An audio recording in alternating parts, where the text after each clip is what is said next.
few lessons ago, we discussed scalar product and we showed the geometric significance of it as well.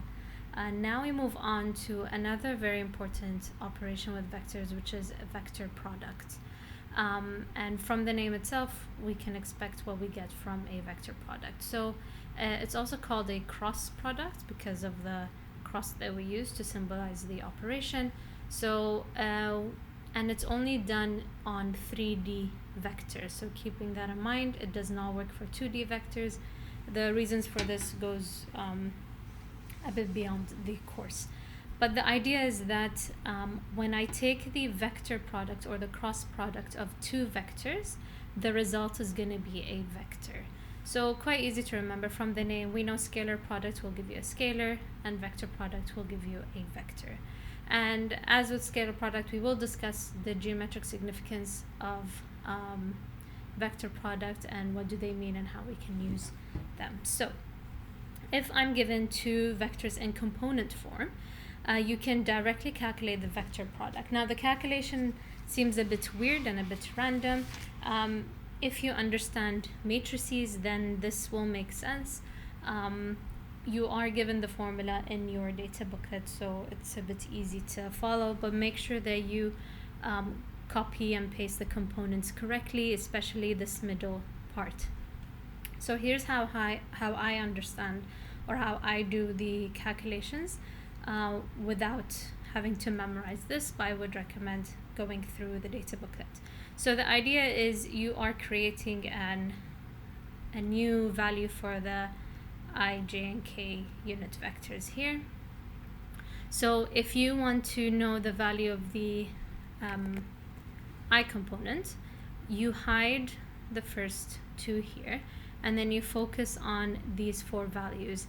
And then it follows, the calculation will follow what we call the determinant of these values. So again, it still falls under the topic of matrices, but it's easy to remember. So the idea of what you have to do is you have to take these two, multiply them together, and then minus these two, multiply together. So that's always the directions. And if you notice, it's A2 times B3 minus A3 times B2. So this minus that. So the answer of this operation will give you the first value. So that's for the I component. Now, if you want to do the j component, we hide the j component, and then you won't start from the top. You'll start at the bottom and you'll go A3 times B1 and then minus A1 times B3. So you always start from here. So A3 times B1 minus A1 times B3. I'll talk about the alternative in a second. So that will be, it's the j that you have to be careful about. You have to start from the last a value and not from the top. And then for the k component, you will hide the k, but then you start from the top here, a1 times b2 minus a2 times b1. And simplifying all of these will give you the three values that will create your new vector, which is the result of the vector product. Now for the j component, just to note that you can do either a1, you can do what I mentioned, which is a3 times b1 minus an a2 times b3, or you can follow the same direction if you don't want to confuse yourself. So it will still be the same. The top, the I and the k will be the same. You can do the same thing for the j. You can do a1 b3, as in you start from the firstmost a value, minus a3 times b1. However, you then have to negate the whole thing. By negating the whole thing, you end up getting back to what we have here. That's why from the beginning, just start with a3 b1 minus a1 b3 will give you the same result. So reasons behind this, again, beyond the course, it's under the topic of matrices, so not to confuse you with too much information, but this is given in the data booklet. So this is how it applies. Something is similar is done when you're doing system of three equations. so not an unusual thing. This is alternatively how you can write them. You can set up the A values and the B values, and then the I component is basically taking the determinants, just as we did. You hide the I component, and then what you're left with, you take the determinant of, and so on. You have the J component, and then what you're left with, you take the determinant, and then you hide the K component, and what you're left with, you take the determinant, and the determinant is always these multiplied minus these multiplied. And this is where the J component is subtracted, just the negated bit. So just to point out an alternative. So we'll just do a very simple example. This lesson is just about establishing the basics and how to do the operations. So if I have these vectors, I'm just gonna lay that out: 2, 3, minus 1, and then 4, minus 1, 1.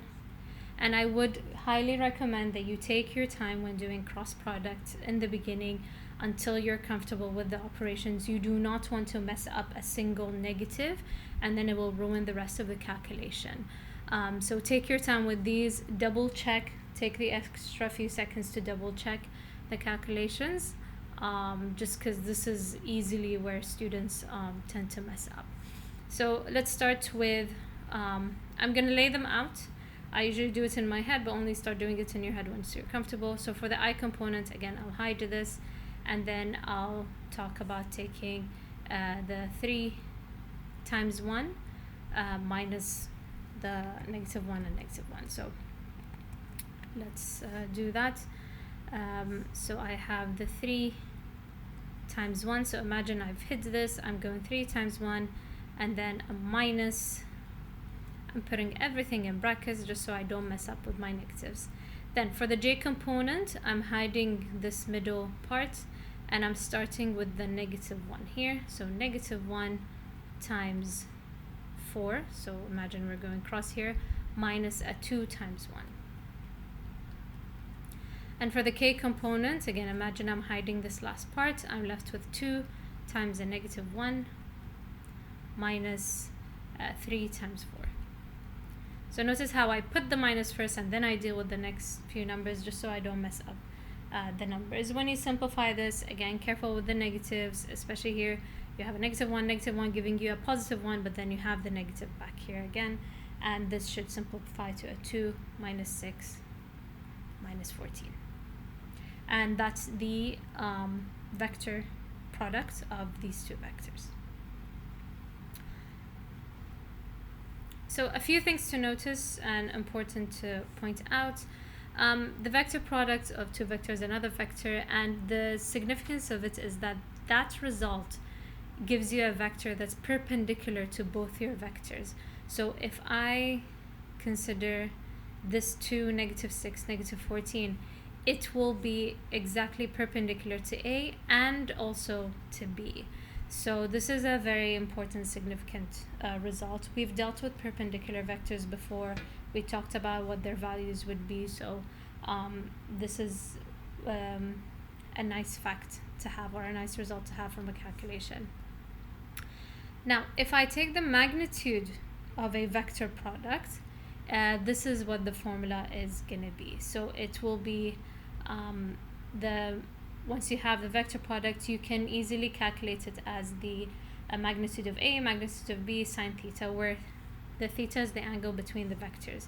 Remember that we did something similar for scalar product. So if you don't have vector A and B in component form, but you have things like the angle between them, and you have the magnitudes of them, for example, or you're required to find the angle between them given the magnitudes and so on, you can use this version of the formula. So this is where this formula is helpful. So similar to what we did in scalar product. Now, if I combine these two facts, the fact that this result is perpendicular to both, and that I have this is the magnitude, then I can say that if I have two vectors A and B, their vector product can be written as Notice how I've removed the magnitude. So magnitude of A, magnitude of B, sine theta. But keep in mind that this gives you a scalar, but A times B should give you a vector. So we are taking this and we're multiplying it with the unit vector. So the unit vector actually gives you the direction of your vector product. This is something that shows up in physics. You use the right-hand screw rule. You can Google, or the right-hand rule. You can Google what it looks like. So basically you consider the direction of A and B, and based on that it will give you the direction of n. So we need the direction of n to create a vector here. So it combines an alternative definition. If you only use this, remember it gives you a scalar, but if I want A times A product B, I need a vector as a result. So that's why I'm multiplying by n. And n has the direction based on the right-hand rule. Another important significance of the vector product is that the magnitude of the vector product represents the area of the parallelogram enclosed by the two vectors. So we will look into that a bit more deeply. So if you have these two, let's say vector u and vector v, and we talked about this as a definition, the area is going to be the vector product is going to be basically the area that they enclose. So this whole thing is the answer to the vector product. But in order to get the correct vector product, you need to take this value and multiply it by the n, which is the unit vector. So notice how if you're moving u to v, the unit vector will be up, and if you're moving u to v, the unit vector will be below here.